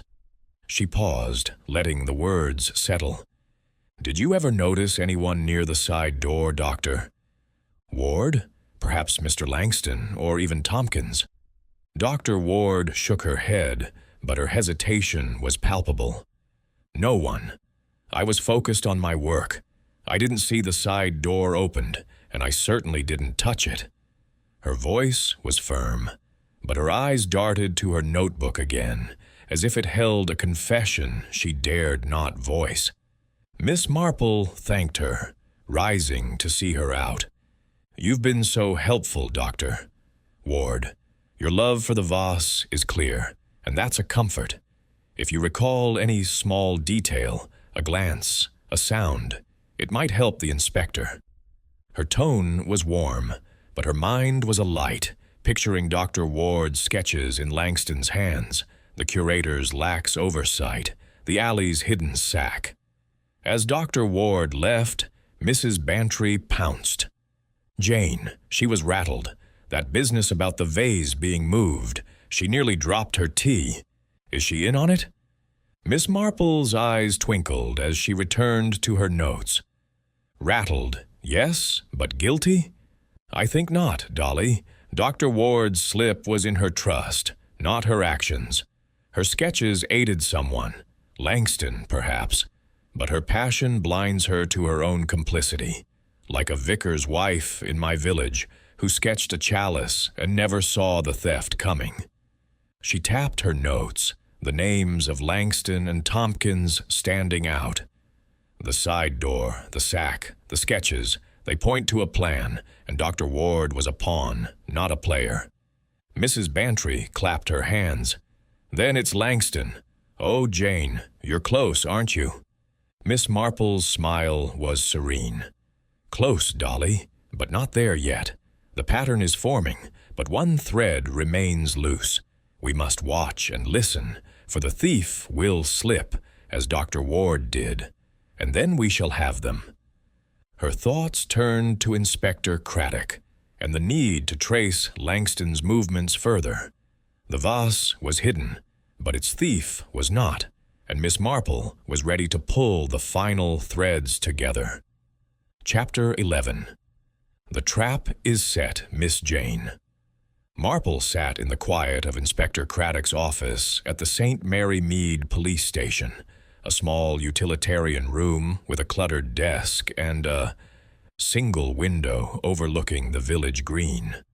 The late afternoon light filtered through dusty blinds, casting stripes across the floor, and the faint hum of a kettle in the corner signaled tea was imminent.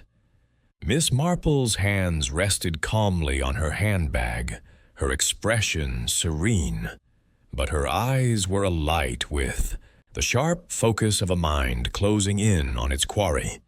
Mrs. Bantry, seated beside her, fidgeted with a scarf, her anticipation barely contained. "Jane, you've got that look," Mrs. Bantry whispered, leaning close. "You know who took the vase, don't you? Is it Langston? Oh, do tell." Miss Marple's lips curved into a gentle smile, her voice as soft as the ticking of the station clock. "Patience, Dolly. A mystery is like a garden. One must weed carefully before the flowers show. We have our threads, but we need the thief to pull the final one." Her mind was a tapestry, woven from the curator's nerves, the guard's silences, the historian's passion, and the collector's charm. The clay-stained sack, the scratched lock, and Dr. Ward's sketches had pointed her toward Victor Langston, but suspicion was not proof, and Miss Marple was nothing if not precise. Inspector Craddock entered, his youthful face creased with the weight of the case. He carried a file, its pages bristling with notes, and settled behind his desk with a nod to the ladies. "Miss Marple, Mrs. Bantry," he said, his tone a mix of respect and curiosity. "I've followed your leads. Langston's London dealer has a reputation for handling questionable antiquities, and we found a call from Langston's phone to an Italian number the day before the theft. Still, it's circumstantial. We need something solid." Miss Marple nodded, her eyes twinkling behind her spectacles. "Circumstantial, yes, but threads make a pattern, Inspector. Mr. Langston's charm, his absence during the theft, his interest in Dr. Ward's sketches, they all point to a plan. The side door's scratch, the alley's sack. Someone moved the vase swiftly, with a buyer waiting. I believe Langston is our man, but we must catch him with the vase, or at least with intent." Craddock leaned forward, intrigued. "You've a plan, Miss Marple?" "A small one," she said, her voice as gentle as a breeze. "In St. Mary Mead, we once caught a thief by letting him think his stolen goods were found. He rushed to check his hiding place, and there we had him. I propose a trap, Inspector. Let it be known, discreetly, that you've a lead on the Vase's location, perhaps in a cottage near the village. If Langston is guilty, he'll move to secure it." Mrs. Bantry clapped her hands, her eyes wide. "A trap? Jane, it's brilliant, like something out of a detective novel." Miss Marple's smile was patient. "Life, Dolly, is often more like a novel than we think, but we must be careful. Langston is clever, and a clever man panics quietly." She turned to Craddock. "Might you arrange for a rumor to spread? Perhaps through the village postmistress, who's known to talk. Say the police are searching a cottage near Cresthaven, where a sack with clay was found." Craddock nodded, jotting a note. "I can manage that. We'll say we're closing in on a hideout. Maybe mention the alleys. Sack to make it convincing. If Langston bites, where should we watch?" Miss Marple's fingers tapped her handbag, her mind picturing the museum's layout, the alley, the village's quiet lanes. Langston mentioned staying at the Blue Boar Inn, but collectors often have bolt holes. In my village, a thief hid stolen silver in a rented shed. Check if Langston has leased a cottage or barn nearby, somewhere discreet, where a vase could be stashed. Craddock made another note, his respect for her growing. "We'll look into his lodgings and any rentals. Anything else?" Miss Marple's eyes narrowed slightly, her thoughts on Tompkins's trembling logbook, Hargreaves's lax keys. "One thing, Inspector. Mr. Tompkins was at the front desk, yet the side door was used. He may have looked the other way, perhaps for a price. Watch him, too. He might lead us to Langston's move." Craddock raised an eyebrow. "You think Tompkins was bribed?" "Possibly," Miss Marple said. "In St. Mary Mead, a gardener took a shilling to ignore a stranger in the orchard. Tompkins's hesitation suggests he knows more than he says. If he's involved, he'll be nervous now." Craddock stood, energized by the plan.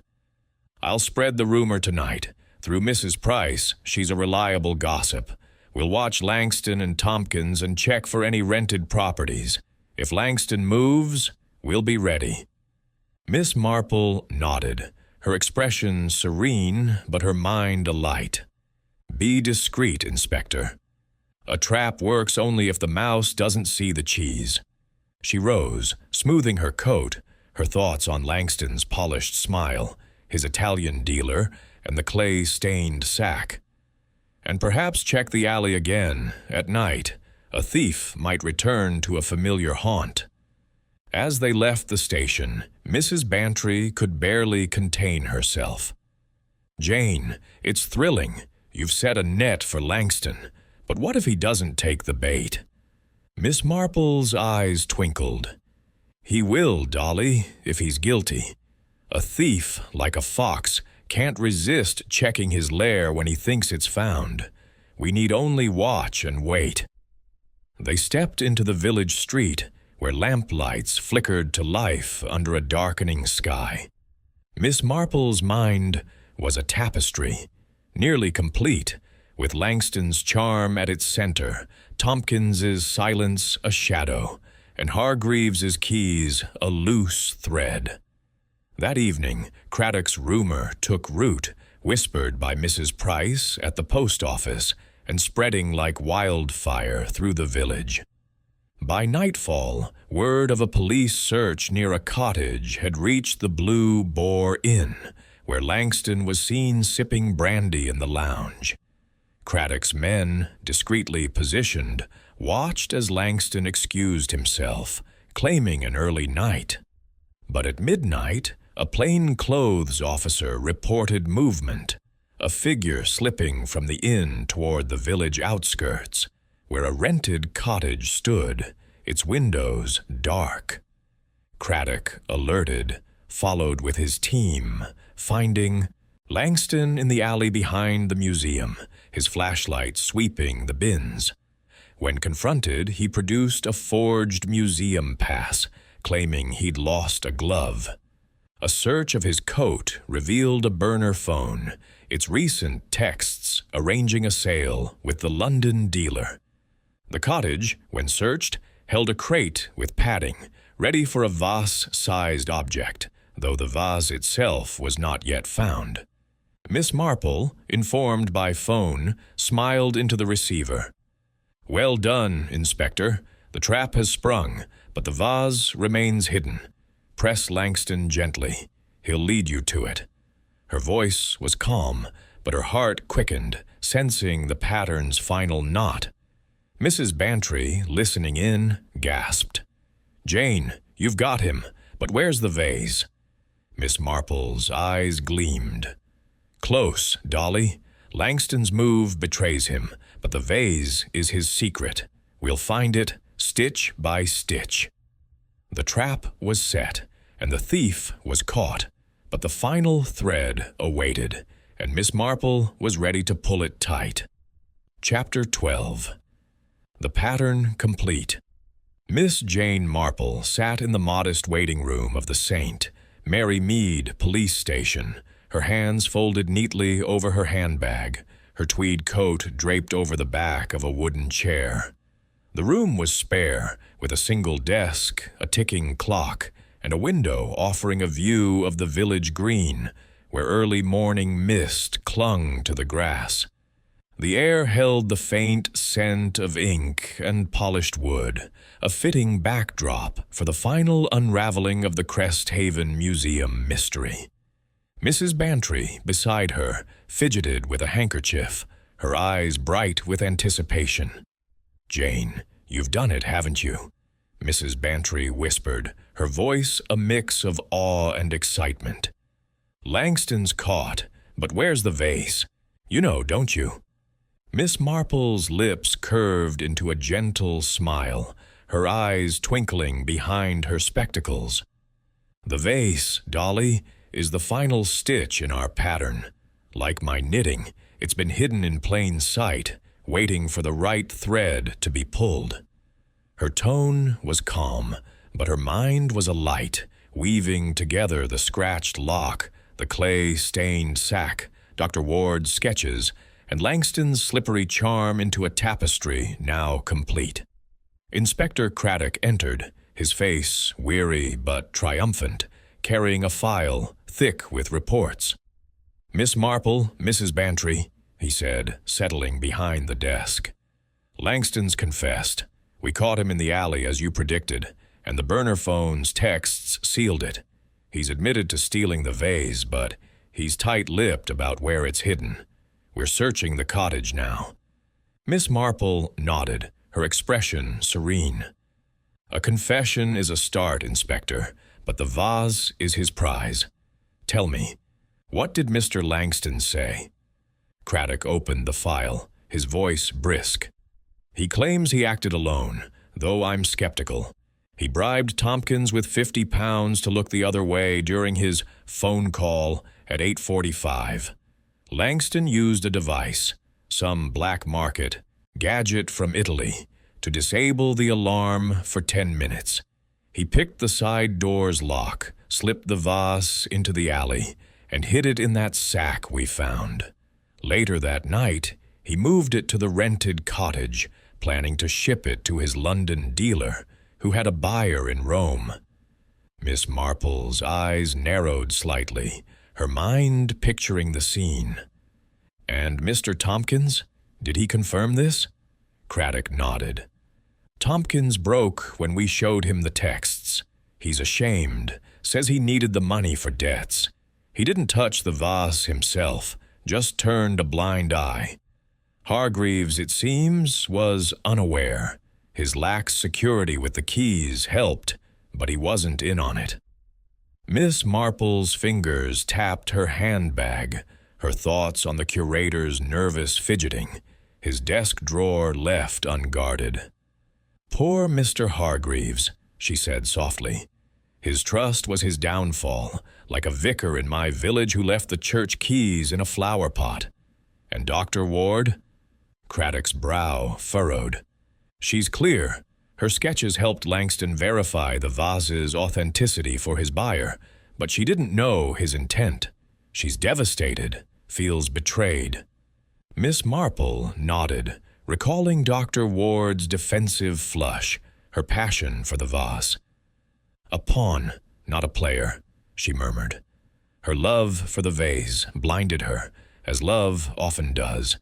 In St. Mary Mead, a girl sketched a stolen necklace, never dreaming it would guide a thief. She paused, her gaze distant. "The cottage, Inspector. Have you found the vase there?" Craddock shook his head. "Not yet, but we're tearing it apart. Langston's stalling, likely hoping his buyer will take it off his hands before we do." Miss Marple's lips pursed, her mind flashing to a village thief who hid a stolen clock in a neighbor's barn, thinking it safe. "He won't stall long, Inspector. A man like Langston values his freedom more than his prize. Press him about the cottage, perhaps a specific hiding place like a cellar or attic. Thieves favor the familiar, you know." Craddock made a note, his respect for her evident. "I'll lean on him. We've got the crate you mentioned, padded for something vase-sized but empty. Any other thoughts, Miss Marple?" She leaned forward, her voice as gentle as a breeze. "Only a small one. The alley was his first hiding place, and thieves return to what works. Check the cottage's garden, Inspector. Perhaps a shed or a covered well. In my village, a stolen bicycle was buried under a compost heap, waiting for collection." Craddock stood, energized. "We'll search every inch. If the vase is there, we'll find it." He hesitated, then added, "You've been invaluable, Miss Marple. This trap was your doing." Miss Marple's smile was modest. "I merely saw the pattern, Inspector. Human nature is predictable if you know its stitches. Langston's greed, Tompkins's weakness, Hargreaves's oversight. They wove the theft, but they also unraveled it." She rose, smoothing her coat, her thoughts on the vase, its intricate carvings soon to be restored to Cresthaven. As they left the station, Mrs. Bantry could barely contain herself. "Jane, you're a marvel. The vase is as good as found, isn't it? And Langston caught, Tompkins shamed. It's all so thrilling." Miss Marple's eyes twinkled as they stepped into the misty morning. "Thrilling, Dolly. but also human. Greed, trust, distraction, they're the threads of every crime. Like my knitting, it's all about seeing the pattern. They walked toward her cottage, where the garden roses bowed under the mist. Later that day, Craddock called to confirm. The vase was found, wrapped in burlap, hidden in a disused well behind the cottage, its carvings intact. Back in her drawing room, Miss Marple resumed her knitting, the pale blue scarf growing stitch by stitch.